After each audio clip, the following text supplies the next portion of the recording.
Alunos da Escola Alberto Maranhão, sou o professor Rodrigo Farias, professor da turma do 7º ano matutino e 7º ano B vespertino. Hoje a aula vai ser um pouco diferente porque eu estou gravando aqui do carro. Como vocês sabem, estou fazendo tratamento para a coluna, né? E estou indo novamente ao neurocirurgião e aproveitando aqui a oportunidade para deixar a aula gravada, tá bom? Então vocês me desculpem os ruídos externos, a tela que vai tremer um pouquinho, mas vamos entender a aula que foi dada semana passada e foi pedido para vocês fazerem a leitura do material. Não pedi nenhum material impresso, não pedi nenhum material por foto, nem nada desse tipo, tá? Era para vocês lerem o material e tentar responder as questões se vocês conseguissem. Se vocês não conseguissem, hoje a gente vai conseguir, porque nós vamos fazê-las juntos, tá bom? Então a nossa aula de hoje fala a respeito do sujeito e predicado das orações. Vamos lá, vamos começar? Aqui na página 46, ele começa assim: damos o nome de frase ao enunciado que em uma situação comunicativa apresenta sentido completo. Então esse é o primeiro conceito que vocês precisam anotar. Quem quiser anotar no caderno, anota, tá? O que é uma frase? Frase é qualquer enunciado que tenha um sentido completo. Então, o gato bebeu leite é uma frase? É, porque é um enunciado que tem um sentido completo. Beleza. Agora, se eu fizer o contrário, leite o gato bebe, ou melhor ainda, leite gato bebe o. A frase está com as palavras todas bagunçadas. Possui um enunciado aí? Esse enunciado possui um sentido completo? Não. Então eu posso dizer que isso é uma frase? Não posso dizer. A frase ela tem obrigatoriamente que ter sentido completo. Algumas frases elas é formada de uma única palavra, né? Por exemplo, viva! Viva São João! Aí os outros respondem viva! Então só esse viva já é uma frase, porque ele tem sentido completo. Ok, pessoal? Então, não precisa ter várias palavras para ter uma frase, ela pode ser formada de uma palavra só. Continuando, há frases formadas por verbos e outras que não possuem verbos. Por exemplo, como vai você, vovô? Aqui em São Paulo está frio. Um beijo da sua neta Júlia Branca. Então, assim, são 3 enunciados, são frases. Para ser frase precisa ter sentido completo. As 3 frases têm sentido completo? Tem.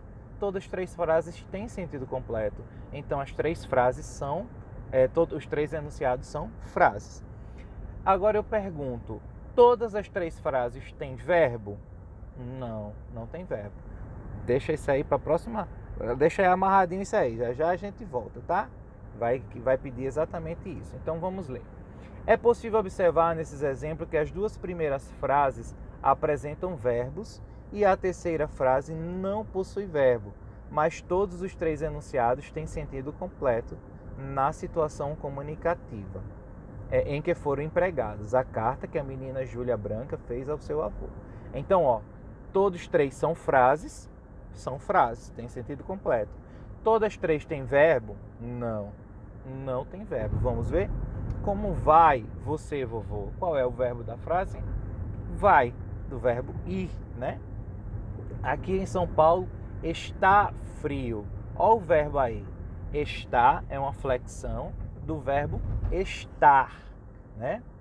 E por último, na última frase, nós não temos nenhum verbo. Um beijo de sua neta Júlia Branca, ok? Então vamos dar continuidade. Quando o enunciado é constituído de um verbo ou locução verbal, damos a ele o nome de oração. Opa! Então, dessa forma, para cada verbo ou locução verbal, contamos uma oração. Beleza. Quem lembra o que é verbo? É aquela palavrinha da frase, é a estrela da frase, né? É a estrela da oração que geralmente indica uma ação que o ser humano faz. Por exemplo, a ação de cortar, a ação de viajar, como eu estou fazendo agora, a ação de pular, de gritar. Tudo isso são verbos. E uma característica dos verbos é que eles podem ser flexionados. Só os verbos podem ser flexionados. Então eles variam em tempo e modo. Como assim, professor? A palavra janela, ela pode ser conjugada? Vamos ver. Eu janela, tu janela, ele janela, deu certo? Não, né? Por quê? Porque a palavra janela não é um verbo. Só dá certo a conjugação se for um verbo. Então vamos ver viajar. Eu viajo, tu viajas, ele viaja. Deu certo? Deu. Por quê? Porque viajar é um verbo e ele pode ser conjugado, certo? Há alguns verbos que não tem tanto sentido assim, mas isso é assunto para uma outra aula, tá bom? Então, para esta aula, eu preciso que vocês entendam. Se eu tenho uma frase que tem um verbo, ela, além de frase, porque tem sentido completo, ela também é uma oração. Então, vamos esquecer as aulas do ensino religioso, oração Pai Nosso e Ave Maria, não. Em língua portuguesa, oração é uma frase que tenha um verbo. Mas pode ser uma locução verbal? Pode, porque a locução verbal é formada de 2 ou mais verbos que têm o sentido de um, né? Eu estou viajando para João Pessoa. Estou é o verbo estar. Viajando é o gerúndio do verbo viajar, é isso? Então eu tenho 2 verbos juntos. Estou viajando. Esses 2 verbos, estou viajando, é uma locução verbal por quê? Porque eu posso pegar essas duas e se eu quiser, em vez de utilizar 2 verbos, utilizar a locução verbal, eu utilizo um verbo só. Então como é que ficaria a frase?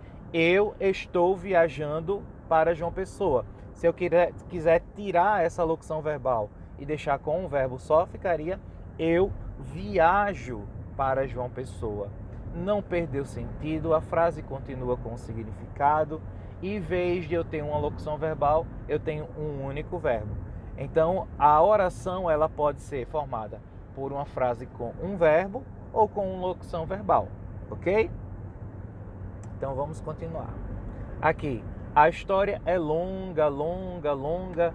Então, eu tenho frase, por quê? Porque tem sentido, beleza. É oração, vamos ver se é oração. Tem algum verbo? Tem a palavrinha é, que é do verbo ser. Eu sou, tu és, ele é, ok? Estou bem e feliz, por quê? Logo vou voltar para casa. Olha aí, eu tenho aqui estou bem e feliz. Eu tenho o primeiro verbo. Estou é de que verbo, vocês lembram? Estou é do verbo estar. Bem, feliz. Mas aqui eu tenho outro, vou voltar. Eu tenho o verbo ir no futuro, vou. E eu tenho o verbo voltar para casa.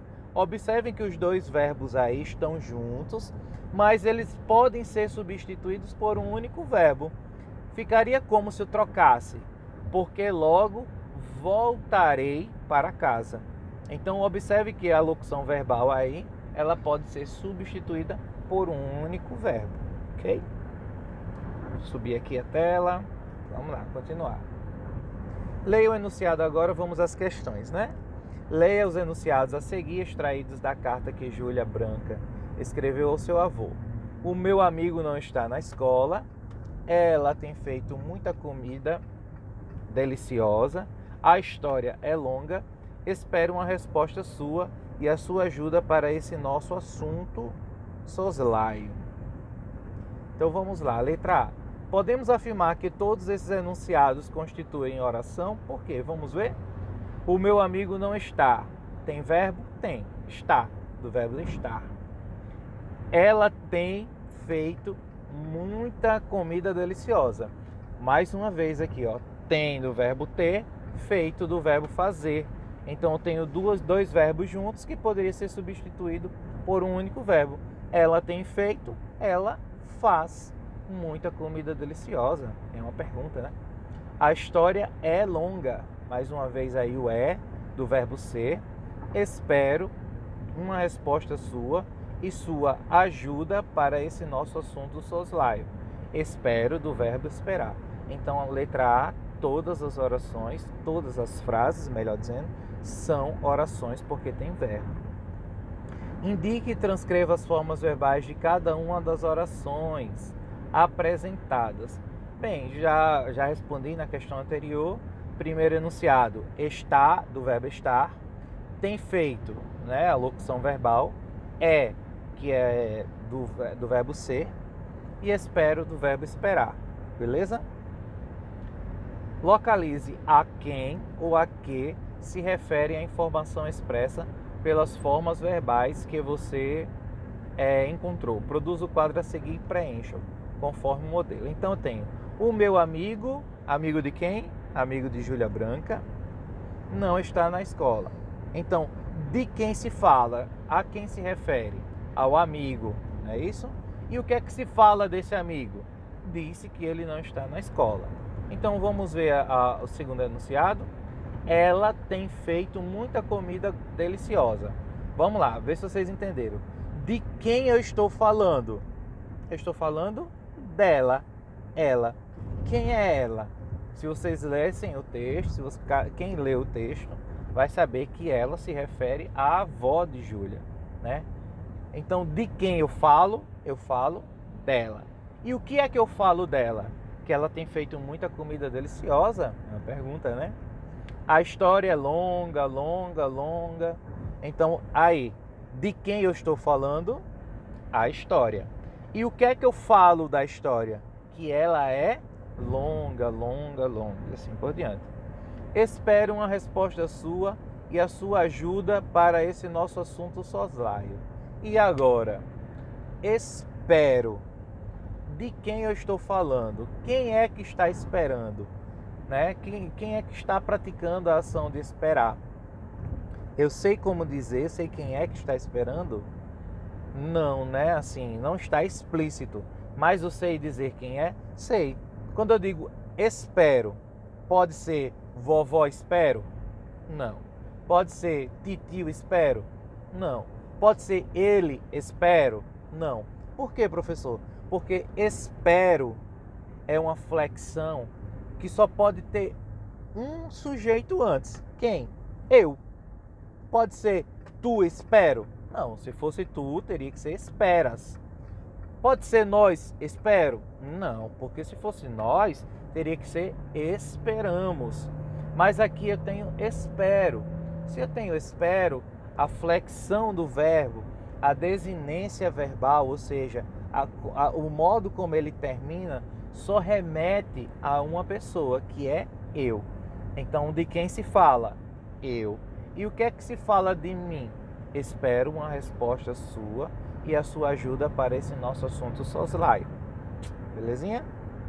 Vamos para a questão número 2. Questão número 2, bem simplesinha. Quem entendeu o que é uma oração vai saber facinho o que é um período também. Então vamos entender o que é um período.